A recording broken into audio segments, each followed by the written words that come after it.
Welcome to Mirror Domain's Movie News, your place for entertainment headlines. Movie news today. Yes, we are going to be talking about all the trending movie news headlines of the day, including what's going on with that 28 years later reboot. We got some casting news for that. The Weapons movie. Zoolander 2, Ben Stiller is like befuddled as to why it failed. Disney Star Wars not doing so well either. Reacher season 3, thumbs up, guys. And there's a call for best stunts Oscar by somebody who's making a movie about stunts. So we'll take a look at that story. But we start off today by talking about a story that's in the realm of movie news and entertainment news, because he was a producer. And this is splashed all over the pages, guys. So it's kind of like we kind of have to address it. I'm just going to weigh in with my quick thoughts. New York appeals court overturns Harvey Weinstein's conviction. The court ruled that the judge in New York trial prejudiced Weinstein with improper rulings, including women to testify about allegations that were not part of the case. So this just, guys, on the surface, my initial reaction to this is, what are you doing in the U.S., guys? What are you doing? He's obviously guilty of it. Just because you don't like the way that the proceedings unfolded, or like somebody didn't hand in the documents in the proper way, technicality should not get somebody off when the overwhelming evidence is that he did it. Like, that doesn't make sense. So when we see stuff like this, I'm with everybody else where it's kind of like, does the legal system actually really work? I mean, it's mind-boggling that somebody would allow this to ever happen. Because why? What do you win by overturning this, right? You set the table and you help people later on down the line who are wrongly convicted. Is that what you're trying to do?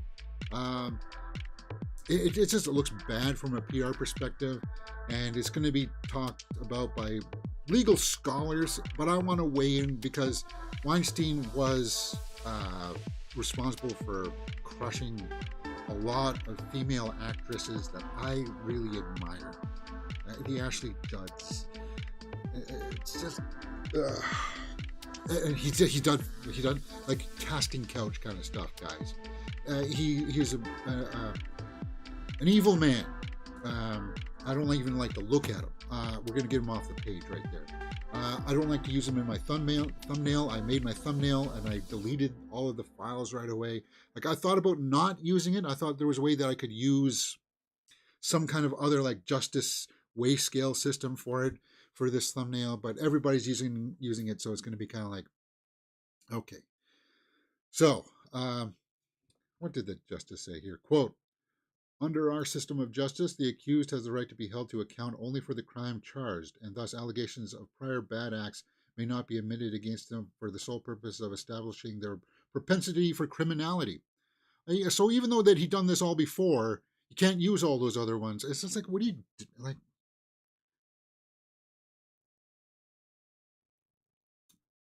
and what's like, yeah, it's frustrating. It's frustrating, and you can go on big long rants that nobody here really wants to hear me go on about my perceptions of like how the U.S.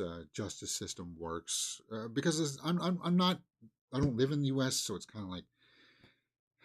But as I said, he was responsible for crushing a lot of really good actresses, mistreating them in the worst ways.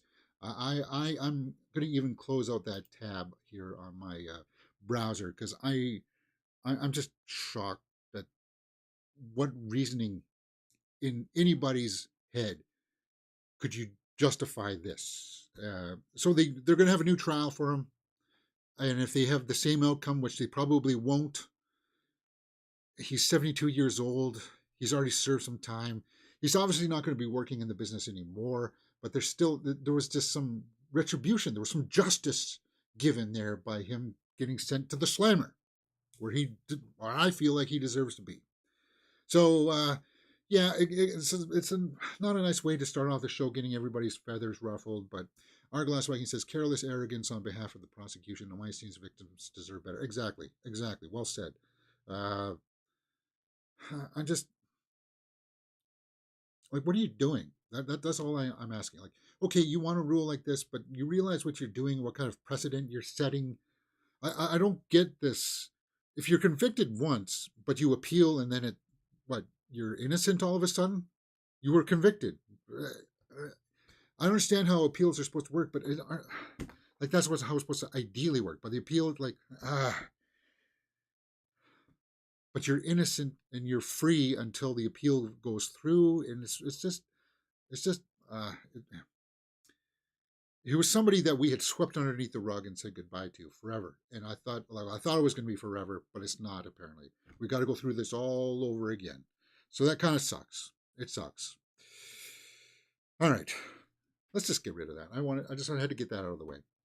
Um, but talking about like women in the workforce, there's going to be a 9 to 5 reboot happening. Let's talk about that. And this is just time. Yeah, I would say. Jennifer Aniston to produce 9 to 5 reimagining for 20th Century Studios.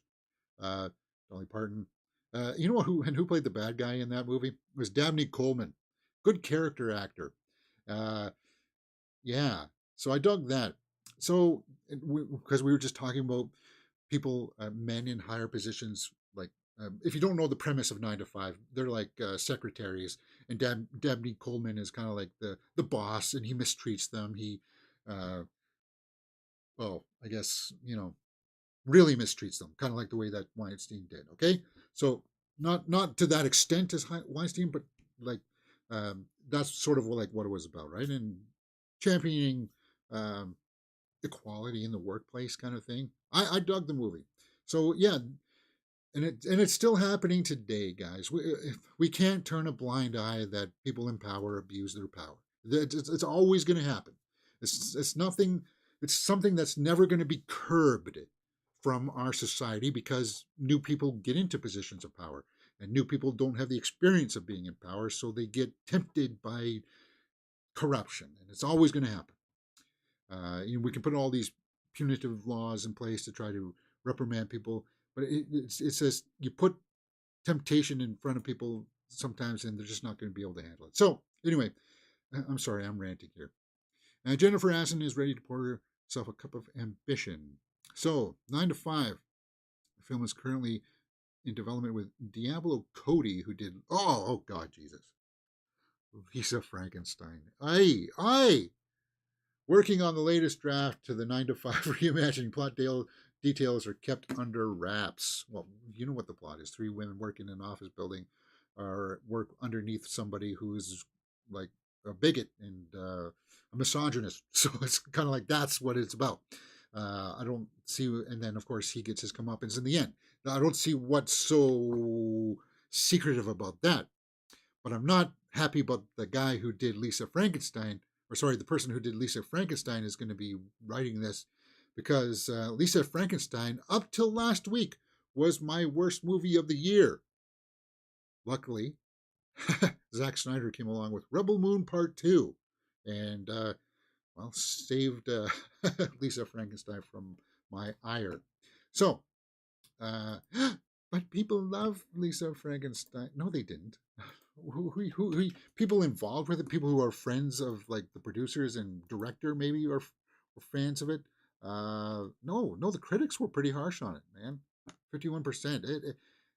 I was really harsh on it, and I don't want to revisit it. So get it off my screen. So, and it sucks because I'm a big Catherine Newton fan. So, uh, same team behind that for 9 to 5. Well, you can change the location. It doesn't have to be an office like where they're doing like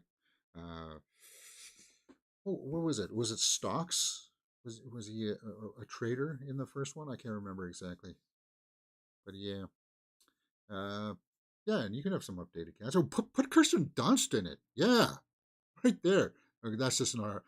She's doing an article there for or an interview for Civil War. But yeah, you can do that. The In Snyder was first to report Aniston. Jeff Snyder there. Okay. Well, yeah, I think the time, as I said, you're always going to have something like that happen. So yeah, a new 9 to 5 movie will have so many layers if done right. Not sure if it is the right person's hands though. Don't mind being wrong. Okay, let's go and take a look at their credits. Diablo Cody. Um, because people like Juno, and I actually like Tully, and I like Young Adult. But Lisa Frankenstein, and people like Jennifer's Body. It was just Lisa Frankenstein was just a huge misfire. Um, and if you saw my reviews, guys, it's because of the pacing. It's because of the acting. It's kind of like it felt muddled with with the story that it was trying to tell. Like, okay, are you going to be a slapstick kind of comedy? Are you trying to be, cynical about all of this? But then it's really about two people that like to eat people.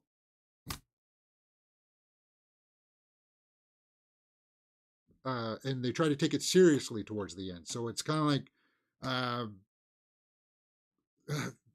yeah, I'm not going to let that get under my skin. It's a frustrating film. Okay, um, yeah. So 9 to 5 reboot. What do you think? Let me know in the comments below. Going on to something else that was frustrating was Zoolander 2, and Ben Stiller is befuddled here. He was blindsided. Blindsided. Ben Stiller says he was blindsided by the not ridiculously good-looking box office results of Zoolander 2. Okay, so what were the box office results? Let's go over and take a look. From Box Office Mojo, worldwide had a 56.7 total, domestic 28.8. For a comedy, that's not that terrible. I don't see what's there to complain about unless you spend over 100 million on the budget. Let's just pull up the budget here. $50 million budget. $50 million budget for Zoolander 2. So, well, yeah, I guess with marketing costs and stuff, it recovered its production budget, but you got like marketing and then what the theater hall was taking. I would say 50 million for was a little higher on the comedy side, but I think he just miscalculated the popularity of the first Zoolander. Zoolander, 65% by critics, 80 by the audience. So, it's a cult hit. People liked it, but you guys, you have to be honest here. You have to be honest with yourselves. Is it a good acted movie? No. Is it silly? Yes. Um, are there things in there that make you laugh? Yes. But is it like is it something that really deserved a sequel? Is it? And it's one of those things where it's kind of like you did a great one, so why do we need to go back to it and try it again? And I look at things like Coming to America 2, like the first one was really good. Why do we need to go back to it, right? uh, is there an audience for it? And it seems like he underestimated the audience. What else is getting a sequel here? uh, what were they thinking about? Happy Gilmore 2, right? uh, uh, Adam Sandler's working on a Happy Gilmore 2, and it's kind of like the first one was good. He was just beginning to shake off that arrogant, uh, bratty Adam Sandler version of himself and showing a little bit of tenderness that really excelled in movies like Waterboy, right? Um, so it got by like on marginally for uh, Happy Gilmore. But yeah, I don't know why this is coming up now. Um, Stiller said, "quote It really freaked me out because I was like, I didn't know it was that bad. What scared me the most was the one I'm that what what scared me the most on that one was I'm losing what I think what's funny. Question yourself on Zoolander 2. It definitely blindsided me and it affected me for a long time. Well, you still produce your own stuff. You still like have a good resume and a good catalog of work that you put underneath your belt. Of course, every now and then you're going to have a misfire. Um, you just okay. How do I say Zoolander? It was a shtick. It was a gag, right? Um, they thought that they could tap into the brilliance of like what Mike Myers did with Austin Powers too, where it's like, yeah, it was a shtick. It was a gag. They thought they could extend that. You couldn't. So there you go. Don't beat yourself too badly up over it, though. As we saw, $50 million budget, $52 million haul. It's just kind of like, okay, fine.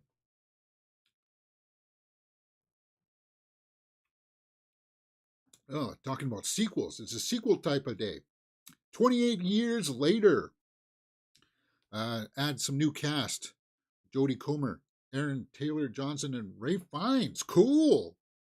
Ray Fiennes joined the cast of Danny Boyle's 28 years later. Jodie Comer. We're going to see her next in that upcoming Bike Riders movie. And of course, Aaron Taylor Johnson, we're going to see in Kraven the Hunter. But then he's potentially our next new James Bond, so that's cool. So he's got a lot on his plate. Ray Fiennes is always, he always brings it, man. He's a class act. So 28 years later, it's supposed to be written by Alex Garland, who just did Civil War, Ex Machina. And it's going to be directed by Danny Boyle, returning to the franchise after the somebody else took over the second one. Who did 28 weeks later? Which I like, by the way. It introduced a lot of people to Jeremy Renner. Juan Carlos Fresnadillo. Oh, okay. Never heard of him. Yeah, you did. You just don't remember, James. Yeah, okay, I guess that's right. But yeah, there's room to grow in there. Introduced me to Imogen Poots. Rose Byrne was also in there. Robert Carlyle. Yeah, I like that one. So, and of course, we know that that's the rage virus. So, let's just see. Alex Garland brought us 28 days later. So, it was reported last month Nia DaCosta was in talks to helm 28 years later sequel. Oh, so Boyle's not going to direct? So are they shopping around for other directors? Is Boyle just helping to... No. It says Danny Boyle's upcoming 28 years later. Let's pull up the IMDb. And of course that theme, Out of the House in a Heartbeat or whatever it's called, iconic, right? Yeah, Boyle's attached to direct. But Jodie Comer, Aaron Taylor Johnson, Ray Fiennes, cast is shaping up. Add Walter Goggins. That would be cool. Walter Goggins doesn't get enough press. All right, there you go. I said it. Guys, if you haven't watched Fallout, watch it, man. It's awesome. Goggins is in that. Arglass Viking says Christopher McDonald and Adam Sandler's exchanges were the best part of Happy Gilmore. Zoolander was a one and done. Yeah. For me, what I liked about Zoolander was that it had Mia Jovovich in it, playing like weird kind of Russian. Was it like a Russian? Yeah, and the way she walked. Yeah, as I said, the first Zoolander did have some fun stuff in it, but it was kind of like they failed to recapture that, I suppose. All right. Where are we at? Hey, we were just talking about stuff you can find here on the channel, like the Fallout. If you like that kind of stuff, you like talking about movies and all the trending movie news headlines of the day, come join us here on Mirror Domains, because you can find things like trailer reactions for Deadpool and Wolverine, Jennifer Lopez in space, Alice, and the Watchers trailer. Yeah, that one was good. Fallout, yeah, full series reactions are up on the channel right now, guys. And as I said, Walter Goggins, we're going to get season 2 of Fallout, so I'm really looking forward to that. Both seasons of Reacher are up on the channel right now, and we're going to talk about Reacher season 3 here in a little bit. Movie reviews for Abigail, Civil War, and full movie reactions for Roadhouse. Yeah, we haven't done a movie reaction in a while. Sorry. And then, of course, we do movie news throughout the week where we talk about all the trending movie news headlines of the day when I can. Oddly enough, we've done it 3 days in a row here this week because uh, we're not doing a series watch along right now.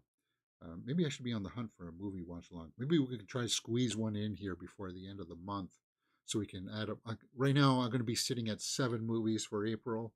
If we can bump that up to 8, I'd be on board for that. Uh, we'll have to see. I want to try to track down a copy of Late Night with the Devil, because that one I missed and it's flown underneath my radar. Okay, the Weapons movie. Let's talk about that. Weapons. Julia Garner joins Josh Brolin in Zach Krieger's horror thriller, Weapons. Now, Zach Krieger is the guy who brought us Barbarian. Uh, did you want to drink some milk after watching Barbarian? No, but uh, he caught the eyes of a lot of people in the horror realm as a director and storyteller. And people were vying for his next project because they're like, that guy's got talent. And Weapons is going to be his next picture. New Line picked it up. Julia Garner, guys, I said this when we talked about her being cast as the Silver Surfer. She's a good actress, and I would be interested to see whatever work she's in. The MCU stuff aside, we'll have to wait and see where those chips fall. We will. So, Julia Garner emerging quickly as one of the Hollywood's most in-demand talents, has nabbed starring role in Weapons. So Garner will star opposite Josh Brolin, which is due to begin shooting in May. Krieger wrote the top secret script, which is described as an interrelated, multi-story horror epic that tonally is in vein of Magnolia. Really, from Paul Thomas Anderson, Magnolia. So if you don't know what Magnolia is, guys, Magnolia was kind of like, I think it was Tom Cruise got nominated for that, right? He was kind of like a hustler of like machismo. Tap into your manpower. Anyway, it was kind of like, if you've seen movies like Shortcuts, it was like a bunch of stories about people doing events that slowly intertwine and connect with each other. And it was one of the signatures of that style of storytelling was that it was long. Like Shortcuts and Magnolia were both really long. And I liked how they all kind of loosely tied into each other. You had all these narratives going all over the place. And when you're dealing with something like that, it can be dangerous because some of the stories just will feel like I don't care about that story. That doesn't really mean anything, kind of thing, right? But Paul Thomas Anderson did a good job with Magnolia. Huge cast: Tom Cruise, Jason Robards, Julianne Moore, Philip Seymour Hoffman. Yeah, Patton Oswalt was in that. Wow, it's been a really long time since I watched Magnolia. Maybe I need to revisit it. Yeah, no, I remember that scene. He's like the son of like a corrupt or like a misogynistic alcoholic TV producer, right? Um, yeah, so that one worked. So if that's what, like, if it's going to be like Weapons is going to be like that, Krieger, that's a big helping to put on your plate, man. That's a very ambitious project. And then, as I said about Magnolia and Shortcuts, if you don't hit it, if you can't make that mix work, because it's about editing and pacing when you're telling all of these different stories with all these different characters, to make it fly, to make it interesting, it's a balancing act, right? Well, to see, it's curious though. Weapons, multi-story horror epic. I'll be on board with that. So knowing that it's like going to be of that same kind of flavor, I would imagine that we're going to get more announcements of casting, right? But we're off to a good start with Julia Garner and Josh Brolin. What do you guys think about that? Weapons movie, Zach Krieger, going to start shooting soon. Okay, Star Wars. I'm a big fan of Star Wars. In fact, I think I'm going to go see Attack of the Clones in the theater again, May 4th. Yeah, there's a theater here in town. I'm going to bump up my total of seeing Attack of the Clones from 14 times in the theater to 15. Guys, I like Attack of the Clones. I'm sorry. Disney, though. Um, wow. Disney's $4 billion gamble on Star Wars still hasn't paid off. Yeah, they paid $4 billion for it, but James, didn't the Force Awakens and the sequel trilogy make enough back? Well, they made billions of dollars, but even that's $3 billion. They still haven't made recoup. Like you buy something for $4, you if you sell it for $4, you didn't really make a profit, right? So this headline is being splashed all over the place too, and I think it's just. Um, and I blame a lot of people will be quick to pounce on Kathleen Kennedy for this, but I blame Bob Iger for this 100%. Because and people like to, as I said, really blame Kathleen Kennedy for the sequel trilogy, but they don't blame Iger as much as they should, because it was Iger that really pushed Episode 7 out um, before it was ready. Uh, they had writers coming in, and the writers were saying, "Okay, we need time to craft this story that will bleed into the next one." And Iger, it was Iger, not Kathleen Kennedy, that came in and said, "No, we're putting out the movie this Christmas." It was Iger's call on that one, and a lot of people don't say that because for some reason, a lot of people think that Iger is like the saint or something, and we're slowly learning that he wasn't, right? Because he was the one that installed Chapek, which really drove everything down, and then he had to come back now to try to sort things out, and then he's getting pushback from other proxies, and it's kind of like, yeah. So I blame Iger for this still, and as I said, guys, it's all about the writing. I don't understand this. The decision to take stories that people liked in the expanded universe and say, like, we're not going to even acknowledge that they exist, or like, and we're going to make stupid statements like Kathleen Kennedy and say, there's no source material for this kind of thing. We don't know what we're doing here. We have to create this all entirely ourselves. And it's like the rest of us fan base, we're going like, do you know what you're doing with Star Wars? Like, are you aware of all of these other books? So what if you have to pay Timothy Zahn a royalty or whatever?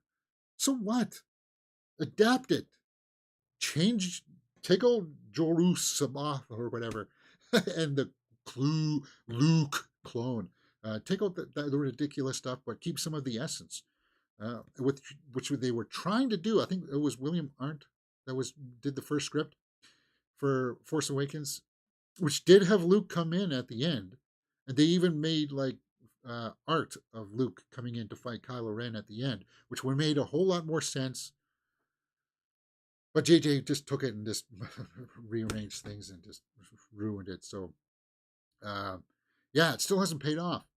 And will it ever recover? Mandalorian was slowly making it come back, but I've preached this over the last couple of weeks or so, guys. Uh, you don't want to ruin your brand. We talked about this the other day about Game of Thrones cutting a lot of their stories that they were developing for series because it just wasn't good enough. It was going to dilute the brand. And as much as I really wanted to see that Obi-Wan series, I'm not going back to revisit it. It's not like, oh, I want to see it out again. Um, it's kind of like they diluted it too much, and I think the Acolyte that's coming out next, I liked what they were trying to do with Ahsoka. It's cool that we got Hayden Christensen back. Like, we're in an era right now where you can come back from this Star Wars. You can come back from this, but I'm really hesitant with the Acolyte that's going to come out in June. I think it's going to crash and burn. Because from what I hear about the writing and the way that the story unfolds, it's not good. They're trying to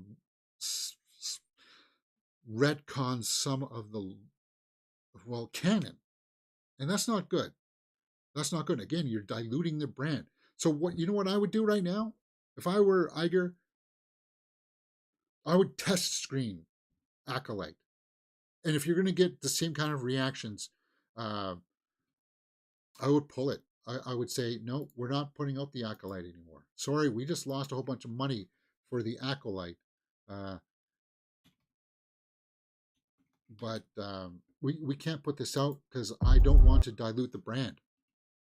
I don't want this to damage things. Andor, I think, is the best thing that they've put out. Uh, Andor, and then Rogue One. I don't go back to Solo. Obviously, I don't go back to The Last Jedi or Rise of Skywalker. Ew. Uh, Occasionally, if Force Awakens is on TV and there's a scene on there that I like, I'll watch it. But other than like, it just feels like they really they're bogged down with this idea that we can't use stories that people liked for some reason. I don't get it. I don't get it.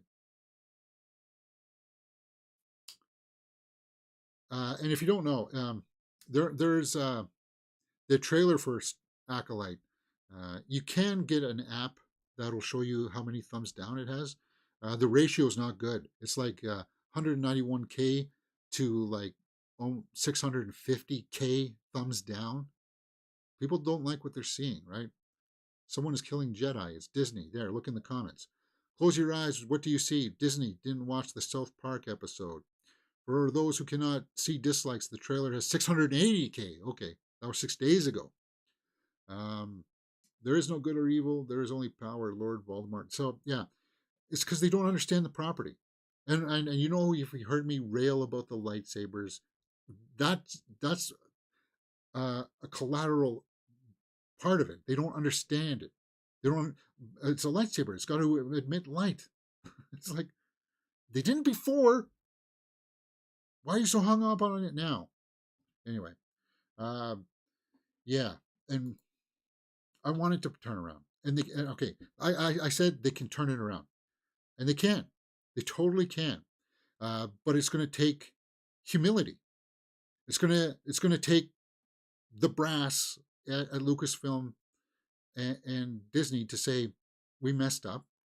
Um, we are going to retcon. No, we're not even going to retcon. We're just going to make George Lucas's 7 to 8 or 7 to 9 because he handed them the scripts. We're going to make those movies, and it'll be like, well, it'll confuse the fans. They won't know what's going on. Well, the fans don't have any idea what's going on right now. It's kind of like, are you making High Republic movies? Are you making series? What's going on? Mando and Grogu movie. Hey, uh, yeah. I don't know. And then go back and make things like Heir to the Empire. Make make Shadows of the Empire. Make things that, like what people want to see. People want to see the Darth Bane stuff. People want to see like Lords of the Sith. They want to see like um, how Palpatine rose to power and killed uh, uh, Plagueis, right? And have it kind of like the dark gritty stuff. Like you can do it, guys. You can do it. You can come back, and it just takes humility to say that we messed up, and we're not going to go in that direction anymore. We're stopping that stuff because you can do it. I know you can. It's just you have to say, well, those are seven. Those are 7, 8, and 9. Those are episodes 8, 7, 9, respective, sort of, but not really. If you want it, here's a new series. We're going to give you Grand Admiral Thrawn in all of his big glory, Thanos style. You can do it. I just don't think they will, because you right now, you be like, well, how can you possibly go back and make Heir to the Empire now, James? Because Carrie Fisher's no longer with us. Recast, recast it. People will be okay with it. And if Harrison Ford doesn't want to come back to do Han for again, there's some way that you can de-age him. There's ways to do it. And you'd be like, well, that's a huge disservice for the people who liked Force Awakens and Last Jedi. What do you mean? They still have they still have those movies. They just don't. They just belong in an Elseworlds kind of Disney kind of stuff. Anyway, I'm ranting. So, yeah, in an interesting article, Pfeiffer in a live chat says, "Hey, Arglass says Disney should have done Star Wars what Marvel did, paid Filoni and Favreau to be the Kevin Feige from the beginning and let them create." Yeah, Arglass says, "I'd like to see a young Yoda doing the trials and eventually joining the Jedi Council." Yeah, there's some interesting stories there to tell, and what was it? James Mangold was developing like the origins of like how Force users started to craft their abilities into the discipline of the Jedi and stuff. Like there's very interesting stuff that you could do. They're just not doing it. Um, what's going on with Patty Jenkins' Rogue One? Is it still on? It was off for a long time, and then you hear, okay, we're gonna go ahead with it now again. And like that stuff can work. But you just gotta say that we screwed up. Gotta say that it's no good. We're changing course. So we'll have to see where that goes. Where are we at? 38 minutes in. Okay, good. Deadpool and Wolverine. And so it's not all bad things for Disney, right? Because the MCU falls under the Disney banner, guys. Deadpool and Wolverine trailer breaks one record and one believed likely in the MCU. Okay. Well, what, for views? Let's just take a look. Uh, Record for the most swear words in a trailer. Oh, yeah, the F bombs. I was a little bit worried about it, that we would get a little slap on the wrists. Uh, I realized they had to do that. They had to infuse the trailer with coarse adult language to make sure that parents watching it uh, were going to understand that it's not meant for small little tykes. It's not meant for small little uh, kids. Uh, yeah, it's a comic book movie, but it's got some really harsh language in it and really crass humor. You know it's going to be crass, guys.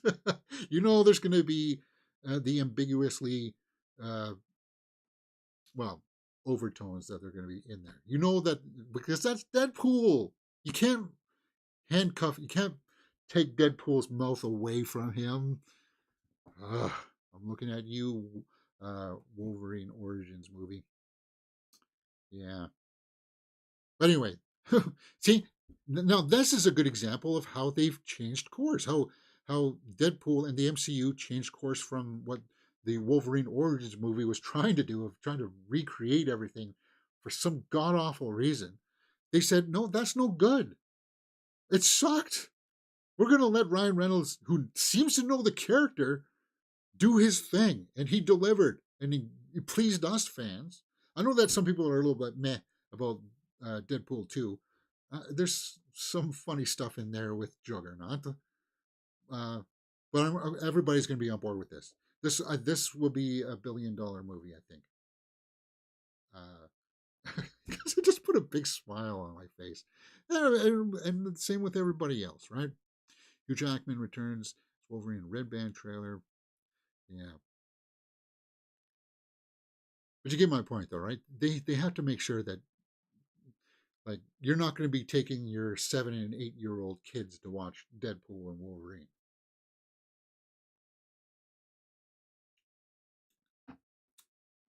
Which is good.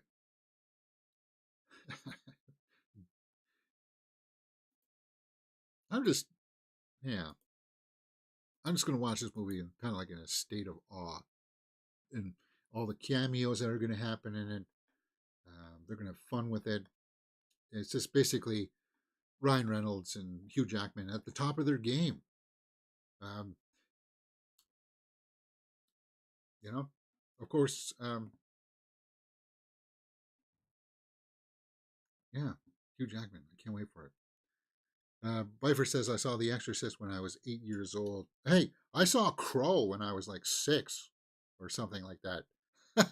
That traumatized me, but hey, look at me. I turned out okay, didn't I? All right. Reacher. Oh, let's talk about this.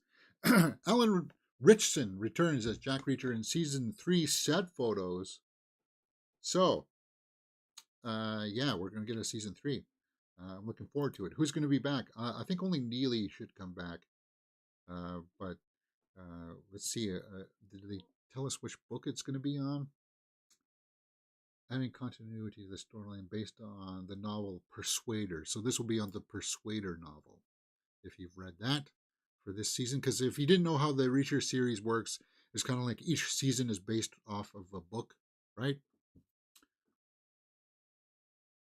So each season is different. Each season has different characters, has a different scenario, different town. And I really season 2 was so good. Man, Russo went out so bad, so badass. Anyway, um, okay, Reacher season 3. So we got some set photos here. Let's just take a look. Back in Millbrook, Ontario. All right. Millbrook, Ontario. Let's just take a look at where Millbrook, Ontario is. Let's go over to Google Maps. And I'll tell you how far away it is from where I am. Satellite, please. Okay. Going out. Okay, so it's on the other side of Toronto. So it's a far way away from me. Huh. But yeah, they usually find like these small little towns to shoot in. Well, that's cool. I wish they could come to Kitchener Waterloo. Um, there he is. With his toothbrush, maybe? Is that all he's carrying?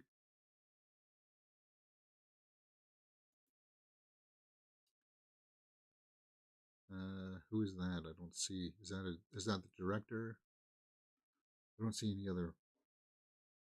Did they announce any other cast?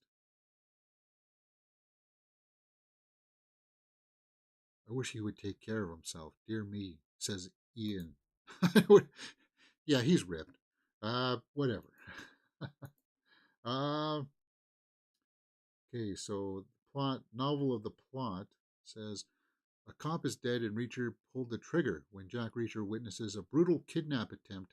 He takes the law into his own hands. Never apologized, never explained. Jack Reacher lives for the moment, without a home, without commitment, but he has a burning desire for justice. Okay. But has another role in sights, huh? Yeah, Batman. And you know what? It, it would be awesome if they cast him as Batman because he's so different. He would be so different, such a different Batman than Robert Pattinson's Batman, right? Because he'd be a bit older and more seasoned Batman, a little bit like what Affleck had going on, right? I think he could do it. I want to see him do it. So, talking with the Hollywood Reporter last month, Richardson said, "quote I owe it to the audience to explore as many of these books as my body will allow." He does a lot of the stunt work himself in it, right? Because he's so big, and the stunts and the fights are awesome. And I owe it to the people that took a shot on me when I was a huge risk for them. They have given me a real career. Yeah, guys. Yeah, I really enjoyed the Reacher series. It was totally worthwhile signing up for Amazon Prime. Totally worthwhile.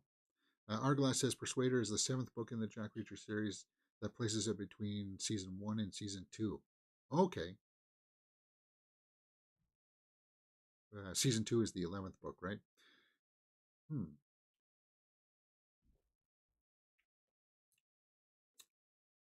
Interesting.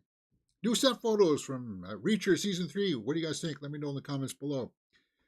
Let's talk about the best Oscars or stunt Oscars.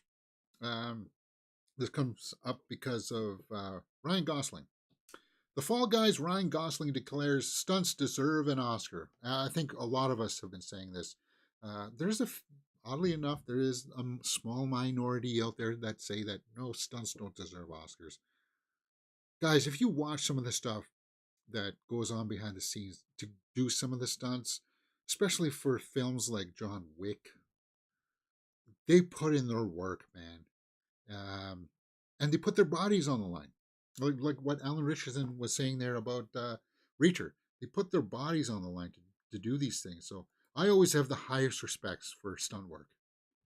Um, Fall Guy, if you didn't know, is a movie about a stunt man who gets caught up in a thriller kind of scenario. So, uh, yeah. Now they're going to do casting recognition in the next couple of years. You got to have some kind. I like what they did this year, where they acknowledged some of the stunt work, because it's a part of filmmaking that's been around since pretty much the inception of it, right? So let's see. Do we have a quote here from Gosling? Quote: "They have deserved an Oscar for a very long time. It is designed just as much as makeup is designed, or costumes, or cinematography. The action is designed as well."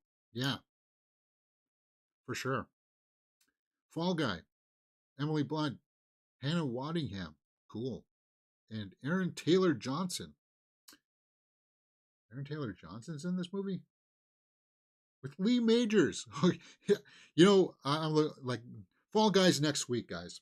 Next week, Fall Guy comes out, uh, based on the TV show The Fall Guy that had Lee Majors. So if when he shows up in the film, I'm just gonna have a big smile on my face, because it was cheeky.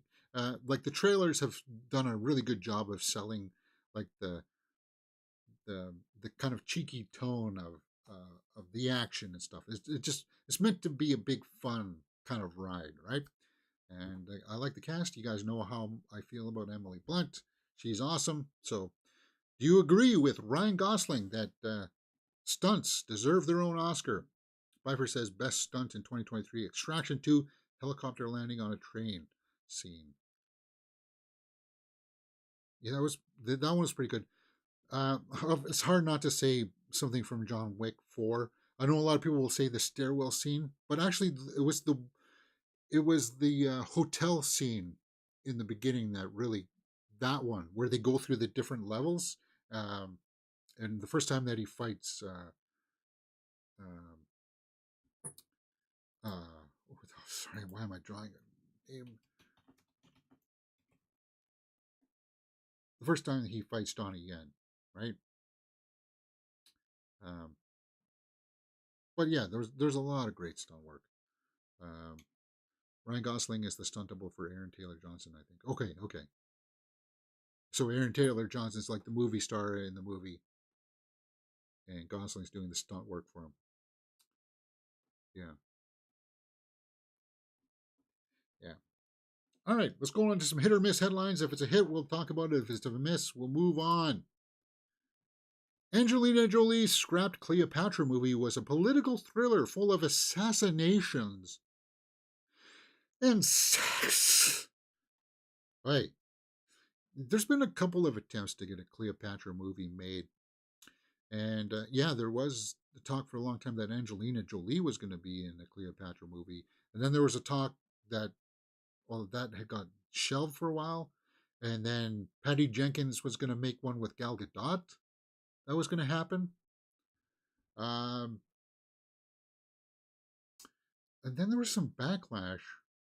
They all get backlash. It's like, why are you not hiring people that look the proper way to be in these roles? It's like, okay, guys. I was the very first writer on Cleopatra. It was being developed for Angelina to star in, which was almost made, said Brian Hegeland. Quote, I don't have anything to do with the current version unless they call me and want to use my draft. So the current one must be still the one that Gal Gadot's maybe attached to. Well, at the right times, I think that would have worked.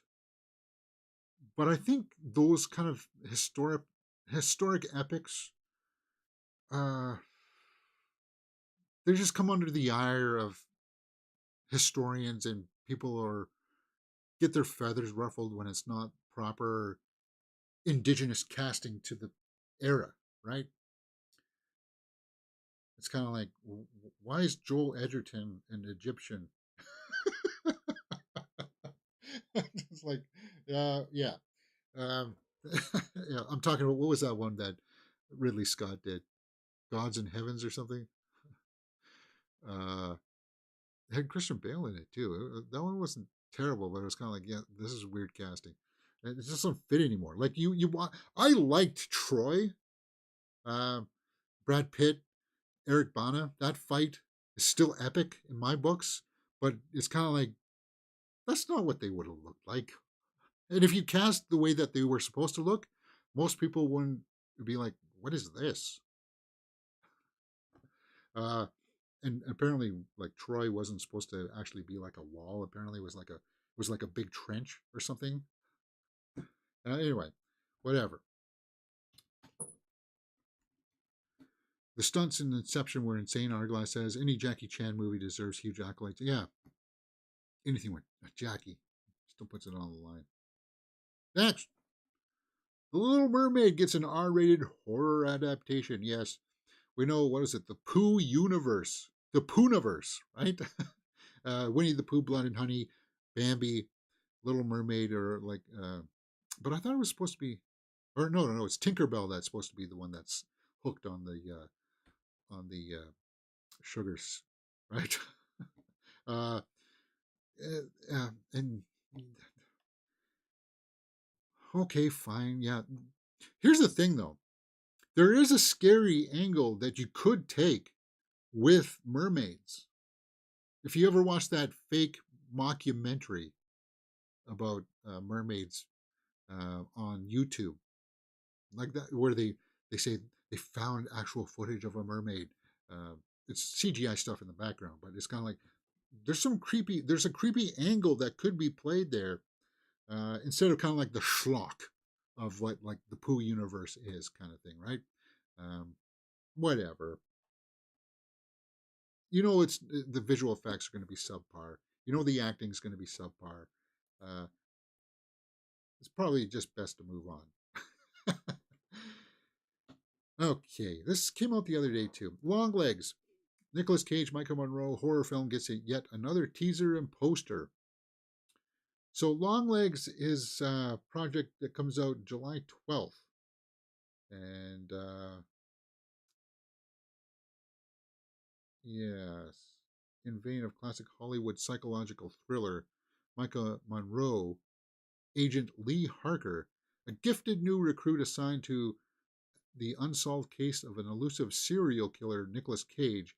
As the case takes complex turns, unearthing evidence of the occult, Harker discovers a personal connection to the merciless killer and must race against time to stop him before he claims yet another life of an innocent family member. And they've been releasing these clips, and they're actually kind of disturbing, actually. Because this one clip that they released is like he's stalking, like Nicolas Cage is the bad guy, but he's like stalking this little girl, and um, it's got like it's got like a slight grindhouse feel to it, but it's also got like Buffalo Bill kind of feeling to it from um, Silence of the Lambs, where it's like we're doing some gross stuff here, aren't we?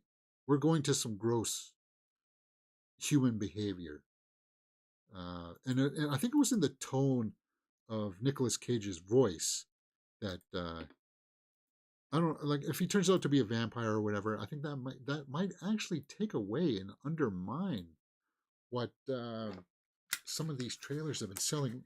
Let me just hear his voice again here.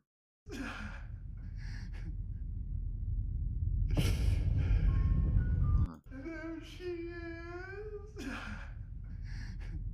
Yeah, see, there she is. But the way he said it, right? It's setting the tone. It feels like it's going to be a maybe really dark and sinister subject matter.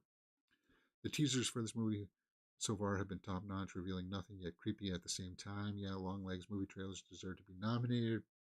So I'm looking forward to it, but yeah, there's something offsetting about it, like unsettling about it, right? Well, then that could be a good thing. So we'll have to wait and see how that unfolds. So that's all I have in the can.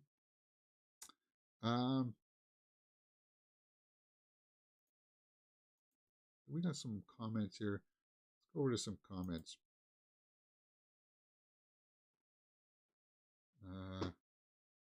So 35 minutes here. Goodfellas 1401 says about the Rebel Moon full movie review that I put out the other day. The movie gets a 2 out of 10 for me. Only positives are the design team and some visual shots, but the core ingredients to tell a good story are all laughable or laughably awful from a seasoned director. Couldn't have said it better right there.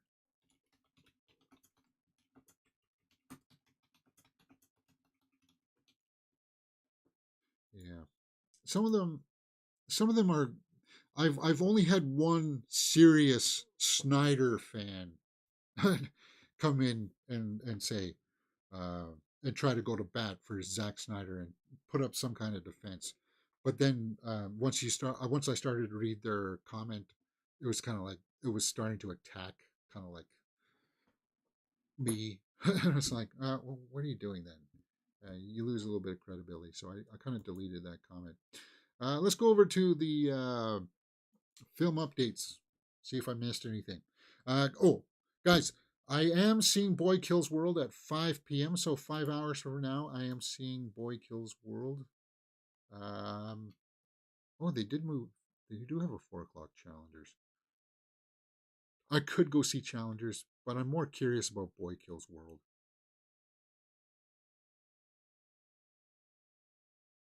So let's see what the seats are.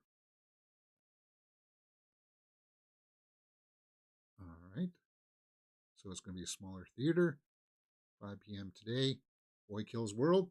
So pay attention later on today for my straight out of the theater reaction. And then I'm probably going to go see Challengers there on Saturday.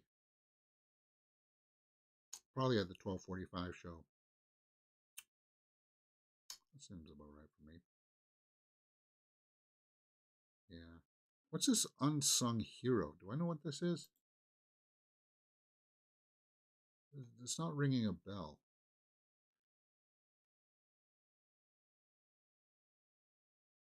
Based on a true story. Oh, is this a musical or something? I don't know what the heck that is.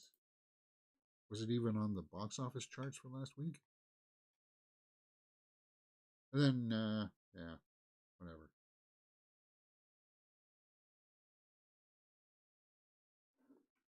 Curious. So, yeah.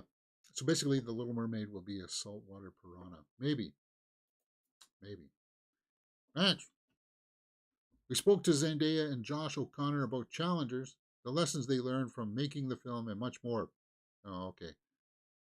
Well, I'm watching it for Zendaya. Exclusive look at the gag reel for Moon Knight. What is there for a from Blu-ray Steelbook? Well, if Chris Schrober was here, I'd ask him if he's got this copy.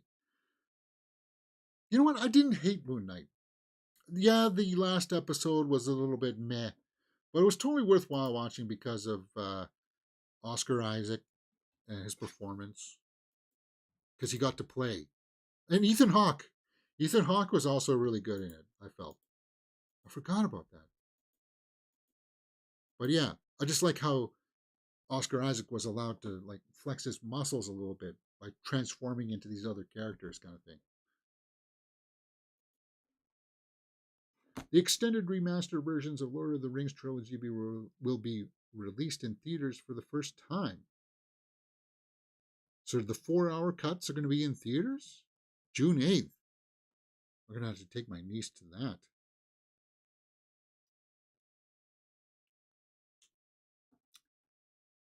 It's the only way, like, if you get a chance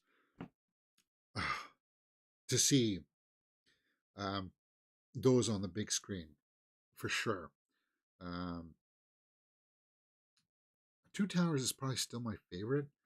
Followed, like, a lot of people really like Return of the King, but for me, I still like Two Towers, and I flip flop between that and Fellowship as my favorite. because Boromir goes out in such a great way. And the reason why I like Two Towers a lot is because of the extended version, because of Faramir. And Faramir got cut out a lot from the theatrical versions, right? Because it's heartbreaking to watch what happens to Faramir. And that's what I liked about uh, the Two Towers. And then it just kind of all wraps up in the third one. The big fight with the elephants kind of thing in got a little too CGI for my taste, but whatever. Move on.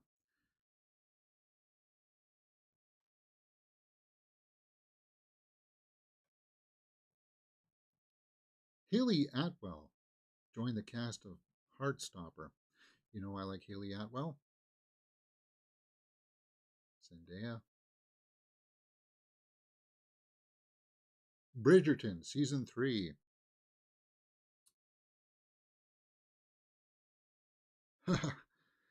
Yeah, that marathon. You'd be in the theater for 12 hours watching Lord of the Rings. That would be an epic marathon, but a comfortable senior. Well, the thing about that, then I would have to go out to the landmark where they got like the full recliners. Next. I think that's it. I think that's all we got, guys.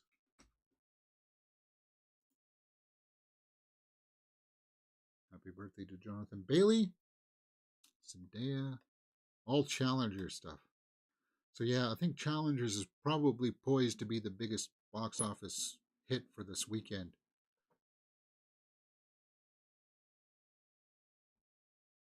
Dead Boy Detectives is now playing on Netflix.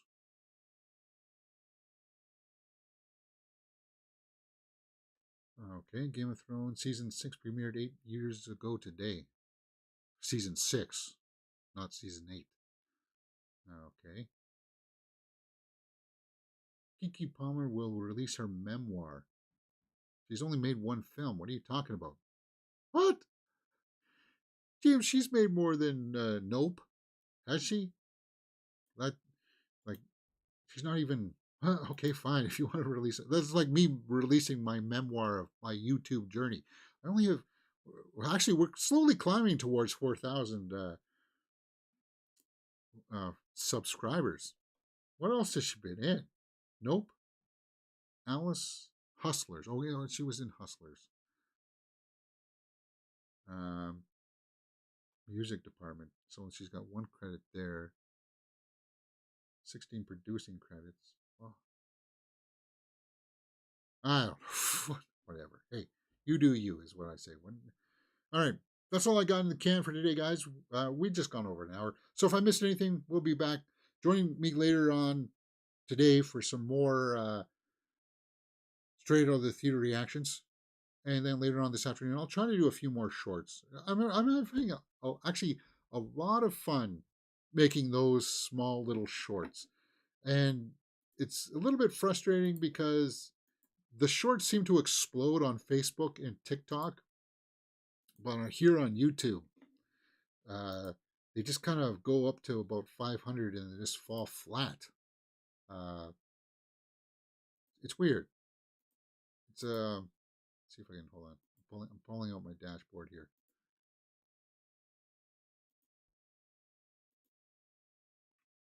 It's kind of weird. Rebel Moon technology. It's only got 3 views. Really? That one only has 3 views. On TikTok, it's got like over 1,000. Okay, let me pull up the Facebook one. It's so weird. Like people try to make all these videos about. Well, I know how the algorithm works. It's like, do you? Do you really know? Um, no. Yeah. See, 1.7K for that one. It's kind of hard to read there, right? Oh, no, that's my mini review. But yeah. So then why wouldn't that one go up as high? It's mind boggling. Anyway, that's it for me today, guys. Enjoy the rest of your day. Hit that thumbs up button, subscribe, and I'll see you next time right here on Mirror Domain.